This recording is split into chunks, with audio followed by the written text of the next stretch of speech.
Origen del acero. No se conoce con exactitud la fecha en que se descubrió la técnica de fundir mineral de hierro para producir un metal susceptible para ser utilizado. Los primeros utensilios de hierro, descubiertos por los arqueólogos en Egipto, datan del año 3000 a.C. Y se sabe que antes de esa época se empleaban solo como adornos de hierro. Los griegos, en su caso, ya conocían hacia el 1000 a.C. la técnica de cierta complejidad para endurecer armas de hierro mediante el tratamiento térmico. Aunque en la antigüedad fue usado eventualmente y accidentalmente como elemento de trabazón, el hierro no es usado como material propio de la construcción hasta el siglo XVII. Durante el periodo gótico y el Renacimiento se le encuentra como material complementario de componentes de madera como clavos, herrajes hechos en forma manual, y en la construcción de algunas máquinas y herramientas que facilitaban tanto la elaboración como el montaje de los elementos y parte de las construcciones. El hierro fundido se usa en función de su alta resistencia a la compresión, pero su escasa capacidad de tomar esfuerzos de flexión, debido a su fragilidad, limitan su aplicación en elementos mayores en la arquitectura. En una segunda fase de su uso es la sustitución de estructuras o partes sometidas a compresión, como pilar y el arco. Un ejemplo del uso temprano de elementos aislados de hierro son las columnas que sostienen la campana de las cocinas del monasterio de Santa María de Alcoaza, en Portugal, construido en 1752. Comenta a Montalegre que existen pocas excepciones a lo anterior, como el uso que hace Vasari en los Uffizi para refuerzo en los pisos superiores, consiguiendo con ello el aligeramiento de la fachada y mayor transparencia e iluminación. Por su parte, Claude Perrault y Charles Le Brun utilizan refuerzos de hierro en la columnata de Louvre en 1670. Ambos ejemplos ponen de manifiesto los atributos del material y los aportes que han representado el hierro y el acero a la arquitectura y la construcción hasta el presente. Poca o ninguna expresión en la arquitectura o la estructura es conocida del periodo. Sin embargo, se hace presente en los elementos ornamentales y de cerramientos como rejas, protecciones, algunas de notable factura y complejo diseño. Por otra parte, el sistema de cañerías de hierro fundido que surte la fuente de los jardines de Versalles, construido a fines del siglo XVII y que sigue operativo hasta nuestros días, habla del desarrollo incipiente de una tecnología que impactará fuertemente la arquitectura, la ingeniería, la construcción a partir de los siglos XVIII y XIX. Luego de un intento fallido de construir un puente de hierro sobre el Ródano en 1755, limitado por la imposibilidad de fundir piezas en las dimensiones requeridas, se construye el primer puente sobre el río Severn en Coalbrookdale, en Yorkshire, Inglaterra, en 1775, reconocido como el primer puente estructurado en hierro, el Iron Bridge, salvo una luz de 30 metros y construido en dos medios arcos de 15 metros cada uno de hierro fundido, cuyo concepto estructural se acerca más a la madera que al acero, ya que la mayor parte de sus elementos estructurales están comprimidos y sus elaborados y complejos sistemas de uniones recuerdan mucho a los sistemas de encaje y espigas propios de las uniones de elementos estructurales de madera. El desarrollo del ferrocarril, que se inicia en las faenas mineras con rieles de madera, a los que se les agrega guías de hierro colado en las curvas para evitar que se salieran del carril. Es un campo fértil para el uso del ingenio y el hierro. Con el tiempo, las huellas completas fueron elaboradas en hierro con una pestaña para conservar el curso de los carros. Relegando a la madera solamente a los durmientes que estabilizan las vías, a fines del siglo XVII, el ingeniero John Smithson concibe la idea la cual se mantiene hasta el presente, de trasladar las pestañas del riel a la rueda. Por la misma época se introducen los rieles de hierro colado. Poco a poco se avanza en el uso del hierro en la construcción, en parte como respuesta a los riesgos de incendio de las estructuras de madera de la naciente industria. Un ejemplo destacado es este reemplazo, es el edificio de la Bolsa de Comercio de París. Esta búsqueda de la incombustibilidad resulta paradojal si se le contrasta con la preocupación actual de proteger las estructuras metálicas contra los efectos del fuego, originalmente conocida como la Agile Bleu, cuyo domo se pierde en un incendio a principios del siglo XIX.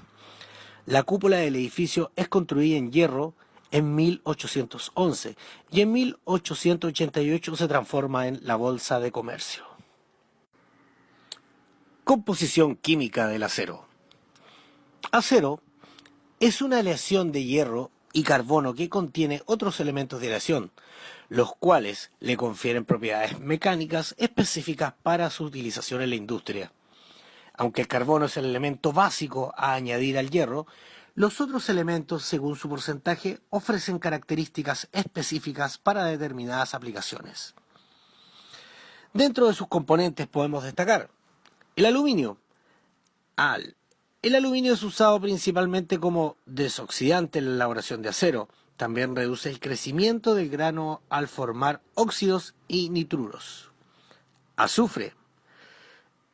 Se considera como un elemento perjudicial en las aleaciones de acero, una impureza, sin embargo, en ocasiones se agrega hasta 0,25% de azufre para mejorar la maquinabilidad. Los aceros altos en azufre son difíciles de soldar. Carbono. Es el elemento de aleación más efectivo, eficiente y de bajo costo en aceros enfriados lentamente. El carbón forma carburo de hierro y cementita, la cual con la ferrita forma a su vez la perlita. Cuando el acero se enfría más rápidamente, el acero al carbón muestra endurecimiento superficial y el carbón es el elemento responsable de dar la dureza y la alta resistencia del acero. Boro. El boro logra aumentar la capacidad de endurecimiento cuando el acero está totalmente desoxidado. Una pequeña cantidad de boro, hablando en un 0,001%, tiene un efecto marcado en el endurecimiento del acero, ya que también se combina con el carbono para formar los carburos que dan al acero características de revestimiento duro. Cobalto. El cobalto es un elemento poco habitual en los aceros, ya que disminuye la capacidad de endurecimiento. Cromo. El cromo es un formador de ferrita, aumentando la profundidad del endurecimiento. Asimismo, aumenta la resistencia a altas temperaturas y evita la corrosión. El cromo es un elemento principal de aleación en aceros inoxidables y debido a su capacidad de formar carburos, se utiliza en revestimientos o recubrimientos duros de gran resistencia al desgaste como émbolos, ejes, etc. Fósforo. El fósforo se considera un elemento perjudicial en los aceros, así una impureza, al igual que el azufre, ya que reduce la ductilidad y la resistencia al impacto. Sin embargo, en algunos tipos de acero se agrega deliberadamente para aumentar su resistencia a la tensión y mejorar la maquinabilidad. Manganeso. El manganeso es uno de los elementos fundamentales e indispensables. Está presente en casi todas las aleaciones de acero. El manganeso es un formador de austenita y al combinarse con el azufre previene la formación de sulfuro de hierro en los bordes del grano, altamente perjudicial durante el proceso de laminación. El manganeso se usa para desoxidar y aumentar su capacidad de endurecimiento. El molibdeno también es un elemento habitual, ya que aumenta mucho la profundidad de endurecimiento del acero, así como su resistencia al impacto. Es un elemento más efectivo para mejorar la resistencia del acero a las bajas temperaturas, reduciendo además la pérdida de resistencia por templado. Nitrógeno. Puede agregarse a algunos tipos de acero para promover la formación de austenina. Níquel es el principal formador de austenita que aumenta la tenacidad y resistencia al impacto. El níquel se utiliza mucho en los aceros inoxidables para aumentar la resistencia a la corrosión. También ofrece propiedades únicas para soldar fundición.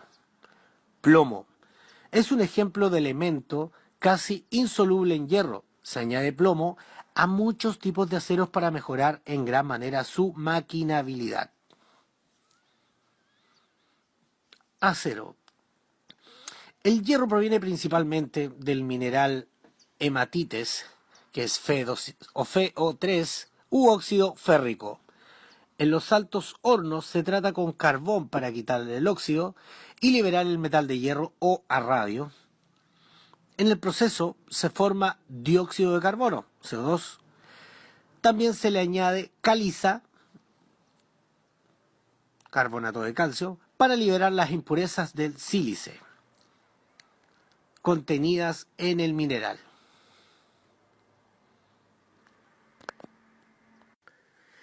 Propiedades físicas del acero.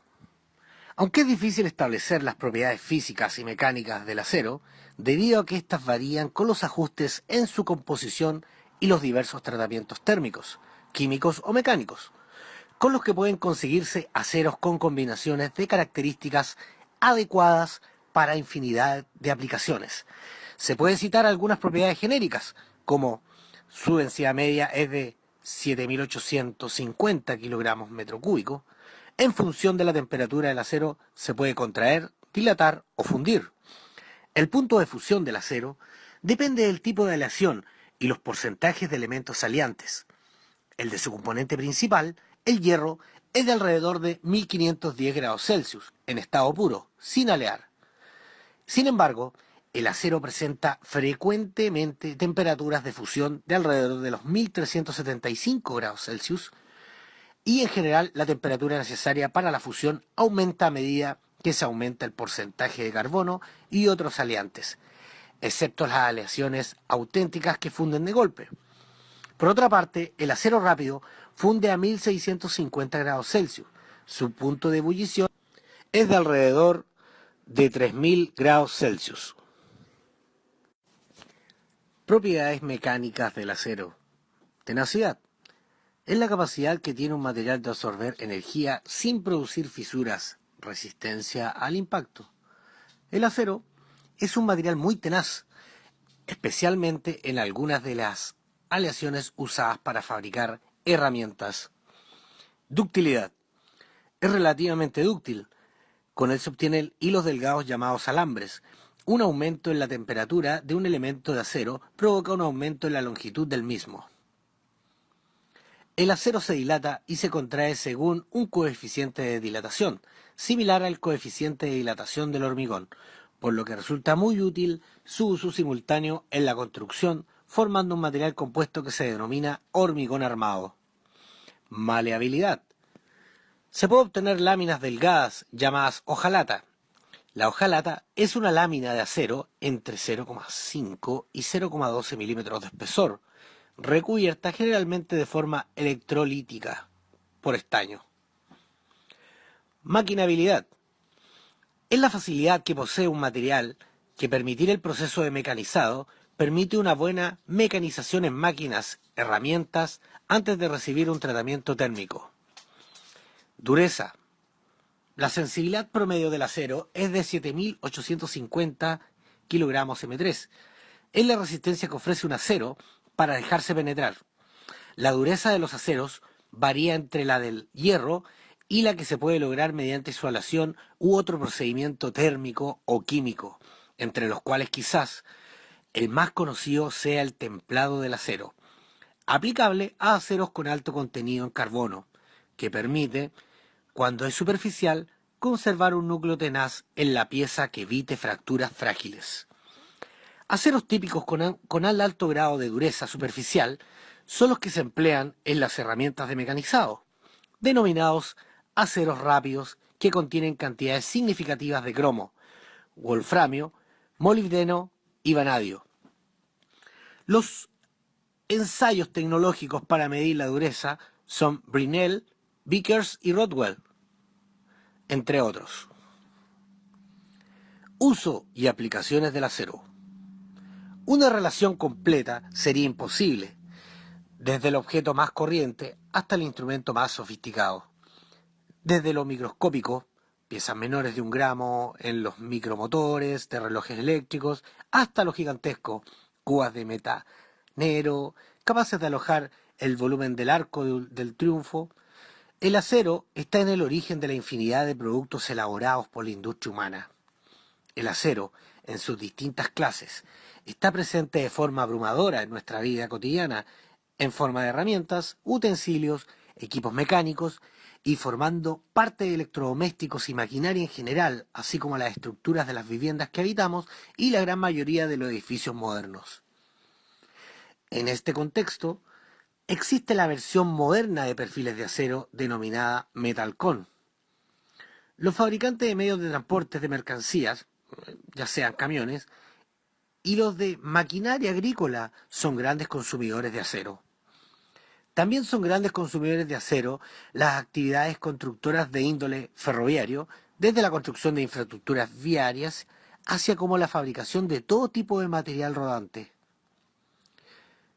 Otro tanto cabe decir de la industria fabricante de armamento, especial la dedicada a construcción de armamento pesado, vehículos blindados y acorazados.